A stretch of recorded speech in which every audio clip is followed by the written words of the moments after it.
جب بیٹا ماں باپ کو محبت سے دیکھتا ہے، ماں کو دیکھے یا باپ کو دیکھے، تو اس کے لیے ایک حج کا ثواب لکھا جاتا ہے۔ اور ماں باپ جب اولاد کو ان کی خدمت کی وجہ سے محبت سے دیکھتے ہیں تو بیٹے کو غلام آزاد کرنے کا ثواب لکھا جاتا ہے۔ اللہ کے نبی نے فرمایا، بھائی بولو، اللہ کے راستے میں خرچ کرنے سے بھی زیادہ افضل خرچ کون سا ہے؟ اللہ کی راہ میں 1 روپیہ خرچ کرو 7 لاکھ کا ثواب ملتا ہے۔ تو آپ نے فرمایا اللہ کی راہ میں خرچ کرنے سے بھی زیادہ افضل کون سا خرچہ ہے؟ تو صحابہ نے کہا جی اللہ کو پتا، آپ کو پتا۔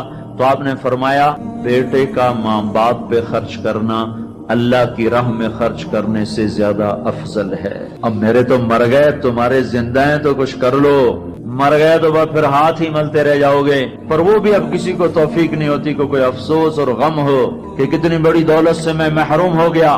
آپ جنت میں تشریف لے گئے تو قرآن کی تلاوت سنی، آپ نے کہا یہ کون تلاوت کر رہا ہے؟ کہا جی نعمان بن حارثہ۔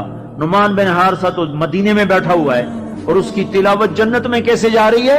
کہا جی ماں کا فرما بردار ہے، اس کی وجہ سے اس کی تلاوت جنت میں بھی آتی ہے۔ کہ تم نے اتنے لاؤڈ سپیکر لگائے ہوئے ہیں پھر بھی لوگوں کو پوری طرح باہر والوں کو سنائی نہیں دیتا ہوگا، اور نعمان اپنے گھر میں بیٹھ کے تلاوت کرتا اور آواز جنت تک جاتی ہے۔ کیا چیز لے گئی؟ نہ جہاد، نہ تبلیغ، نہ نماز، نہ صدقہ، نہ تہجد، نہ علم، نہ حدیث، نہ تفسیر، نہ کیا چیز لے گئی؟ ماں کی خدمت نے آواز کو جنت تک پہنچا دیا۔ کیسی خدمت کرتے تھے؟ ماں کے کپڑے دھوتے، ماں کی روٹی پکاتے، ماں کو نوالے بنا کے کھلاتے۔ ہمارے ماحول میں کیا ہے کہ میں اپنی بیوی سے کہتا ہوں میری ماں کی خدمت کر، میری بیوی کے ذمے نہیں میری ماں کی خدمت۔ اگر وہ کہے میں نہیں کر سکتی تو اسے نافرمان بیوی نہیں کہا جا سکتا۔ میری خدمت نہ کرے تو نافرمان ہے، میری ماں کی خدمت نہ کرے تو نافرمان نہیں ہے۔ اسے میری ماں نے نہیں جنا، مجھے میری ماں نے جنا ہے، میرے ذمے اپنی ماں کی خدمت ہے۔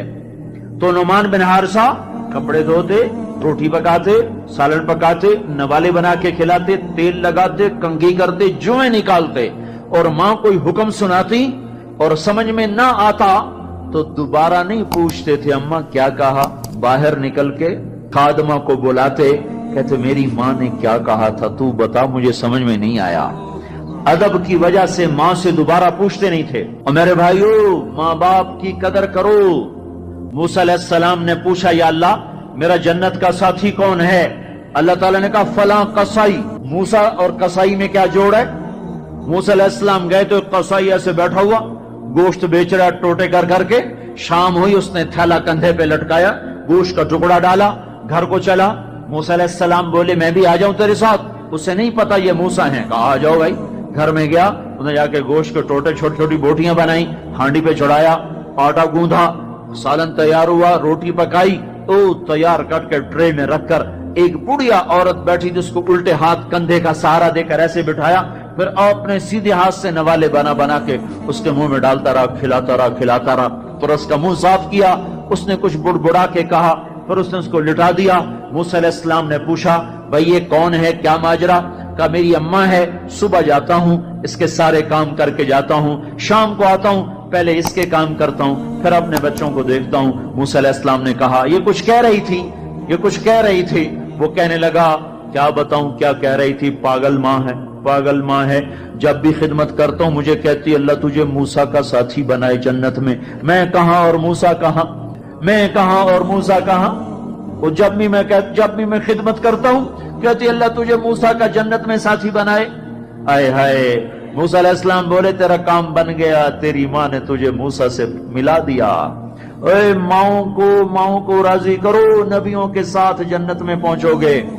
ہائے میرے نبی سے پوچھا گیا تھا قیامت کب آئے گی، تو آپ نے یہ نہیں کہا تھا جب زنا زیادہ ہوگا، جب قتل زیادہ ہوگا، جب پتھروں کی پوجا ہوگی تو قیامت آئے گی۔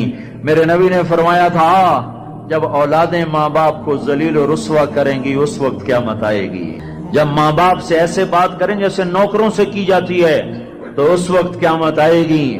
جب ماں ڈر رہی ہو کہ میرا بیٹا کہیں بدتمیزی سے مجھ سے بات نہ کرے، جب باپ ڈر رہا ہو کہ کہیں میرا گریبان نہ پکڑ لے، تو سمجھو قیامت آ گئی۔ اور اللہ کے نبی نے فرمایا جس نے ماں باپ کو ستایا اس پہ اللہ کی لعنت، فرشتوں کی لعنت، زمین آسمان کی لعنت، نہ نماز قبول ہے، نہ روزہ قبول ہے، نہ حج و زکات قبول ہے۔